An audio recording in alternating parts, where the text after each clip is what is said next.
Hi, Samya. What a case this is. We are sitting outside Scottsdale City Court while the jury deliberates this case that they spent 7 weeks hearing evidence in. And this has garnered so much attention far and wide across the country.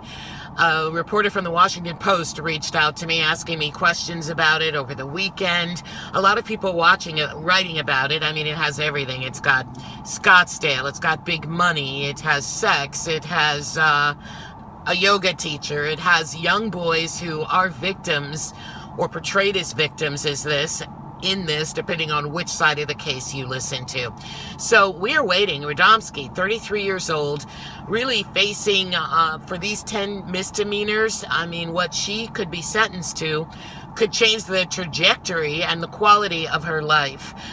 She's looking at possibly, now these are all just sentencing ranges of what the judge could decide if this jury comes back with a guilty verdict. So there are 10 counts against her. She faces lifetime probation.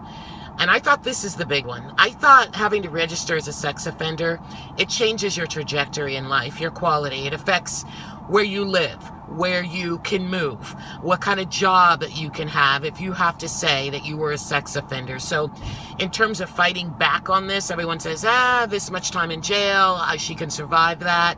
But being a registered sex offender for the rest of your life, I think is the biggie. Also, the time. Now, when they say how much time in jail, what could she face? We've been saying 6 months in jail, that's the range. I don't think anyone realized we're talking 6 months for each count. Now, there are 10 counts, and so we're talking 60 months. If she gets 6 months for each count, we're talking 5 years.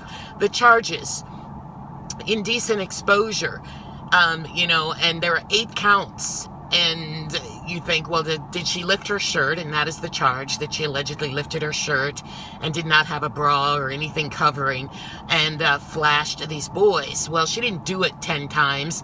She did it once, and there were 8 boys, so that became 8 counts. So it's all exacerbated, but there's great interest in this. This morning, while the jury deliberates, her defense attorney, Joaquis Blackwell, is in with Scottsdale City Prosecutor Karen Close, and they are actually doing just some housekeeping in terms of how the trial will move going forward, who will discuss what, and that kind of thing. So not really anything exciting. And these are all motions that Mr. Blackwell has made. So we sit, we wait. Some people are saying, this jury they'll come back fast. It'll come back today. They just got the case yesterday afternoon. Others are saying that there was a lot of information, a lot of evidence. The closing arguments went longer than a day, so they have a lot to go through. They're saying that we may not see, the jury come back on this for quite a while, but certainly great interest. Some people say, it will not happen today. Others say it will. So a lot of back and forth going on. Great interest in the case, Samya. Yeah, definitely. So the last couple of days we watched as closing arguments took place. For those viewers just tuning in who may have missed it, can you briefly summarize what the prosecution and the defense said over the last couple of days? Well, it's how they're trying to characterize this bar mitzvah that happened back in March of 2015.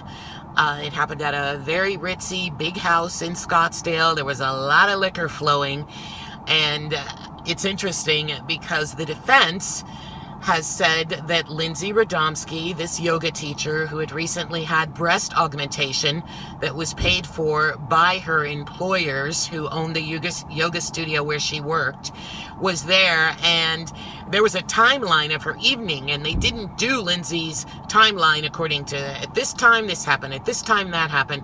It was a list of shots. That was her timeline. It went wine, vodka, tequila. And so that's how they went through her night. So, what her defense attorney is saying is that she was very drunk. He is saying that at one point in the evening, someone may have even slipped her some kind of date rape drug that also made her, even wilder.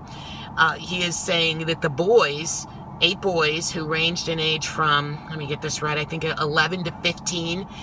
He's saying and characterizing that those boys were the aggressors who wanted to see Lindsay's new boob job, and that she had gone into one of the bedrooms and passed out because she was very drunk, and that the boys took advantage of her drunken state and were in touching her and that kind of thing. Now, on the other side, the prosecution is saying that Lindsay Radomski, yes, she was drunk, but that she kind of had control of what she was doing. She was telling the boys, here, come here, you can touch them, aren't they great, that kind of thing.